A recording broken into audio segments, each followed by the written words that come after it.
New this morning, a woman has been arrested in connection with an August drive-by shooting in Sioux Falls.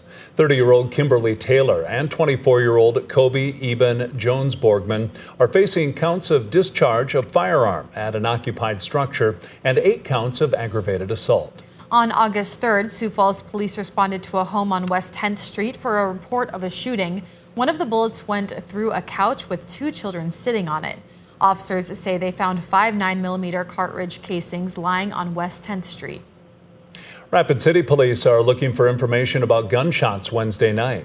Police were called to an area 1 block west of the Star Village Apartments. When they got there, witnesses told police 2 homes had been hit by gunshots. No one was injured. Police are hoping someone in the area has surveillance video to share with them.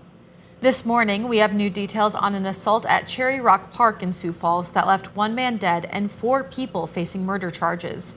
According to court documents, Thomas Fernandez died after being hit, kicked, and stomped on. His backpack was also stolen. He died 4 days after being attacked. This was not a random event where someone was targeted, someone was working out there, anything like that, or playing. We believe these individuals were affiliated or knew each other to some extent. And this wasn't a random event. No risk to the public. 3 men and 1 woman are charged with first and second degree murder. Now let's get a check of our weather with meteorologist Brian Karstens. Good morning, Brian. Good morning. A very warm day today in the forecast. Temperatures back to the mid and upper 80s across our region. Sioux Falls 88, Mitchell 88, Pier forecast 86, Rapid City 85. Northwest winds too as a cold front comes in, cooling us tomorrow for a day, but that's not going to last. We'll dive into the extended forecast coming up. Thank you, Brian. An organization helping kids overcome the hardships of abuse, trauma, and neglect hosted an event in downtown Sioux Falls Thursday morning. Hundreds of people attended the Hope in Action breakfast in support of Abbott House. The nonprofit offers everything from therapeutic services to foster care to independent living for people ages 7 to 23. Abbott House currently has locations in Mitchell, Rapid City, and Sioux Falls, serving kids from across South Dakota. Everyone could see the kids that we see the first day they walk in. There wouldn't be many people that would bet that they're going to probably go very far. And we've got kids that are going to college. We've got a young lady that's becoming a doctor. With the right help, the kids can do anything that they choose to do. You can hear from a past resident of Abbott House about how the organization helped her more than 20 years ago with this story on KELOLAND.com. Organizers of Bike Night in Rowena fully expected to surpass a big milestone Wednesday night. A large crowd showed up for the final bike night of the year at the Red Rock Bar and Grill. Their goal was to top $200,000 in total money raised for Children's Home Society since the weekly event first started more than a decade ago. That's more than just kids. That's supporting entire families that live right here in our community. So that means a lot. We're keeping the money here, and we're having a good time doing it. Wednesday night's warm, dry weather was quite a contrast to earlier in the summer when rain canceled a number of bike nights. The 437 project got underway early Thursday morning as runners began their journey relaying across the state to provide awareness and raise money for suicide prevention. This wouldn't be possible without the help of the many volunteers that are there to support them as they run and rest. We're making sure that they're safe. That's the first priority, is they're safe on the road. Because we're running during the day, during the night. We're making sure that they get plenty of rest, they get nourishment, drinks, food, anything they need to make sure their run is successful.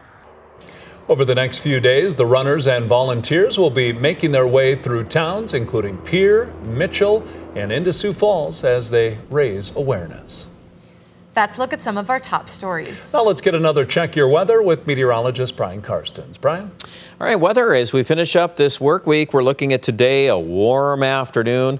You might even use the word hot. Upper 80s expected this afternoon around Winter, Chamberlain, Oklahoma, Mitchell, Sioux Falls even. We're going to project a high today of 88 degrees. Rapid City, mid 80s, but cold front coming in, so that does set the tone for the afternoon as northwest winds will be picking up and obviously starting our cooling process. Aberdeen, too, will pick up that front this evening. Sioux Falls, south winds will remain the story this evening, and we'll have likely a switch around of that wind here overnight tonight.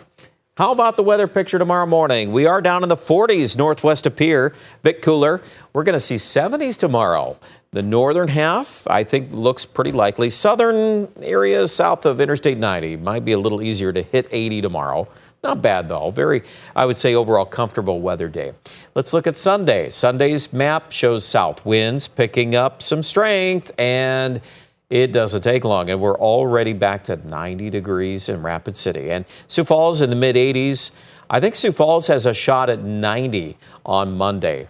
And especially with our overnight lows coming in the 60s early next week, we're really going to start to feel the pressure of that heat. And frankly, most of next week is way above normal. Our 7-day forecast, as we close it out, we're going to keep temperatures mid to upper 80s all the way through Thursday. And this is not done. It's not going to just be a sudden drop off on temperatures. I think this could go out at least 10 days of 80-degree weather. Aberdeen, lots of 80s too for next week. So take in tomorrow if you like those 70s. It'll feel a little more comfortable.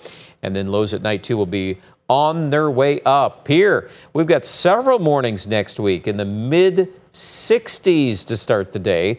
That's because south winds are going to be prevalent. And about every one of those days, too, the wind is out of the south, at least at 15 to 30, could be a little stronger than that at times. And Rapid City, too, same idea, upper 80s early next week. It is an extended summer pattern. Check out details online at KETHLELAND.com.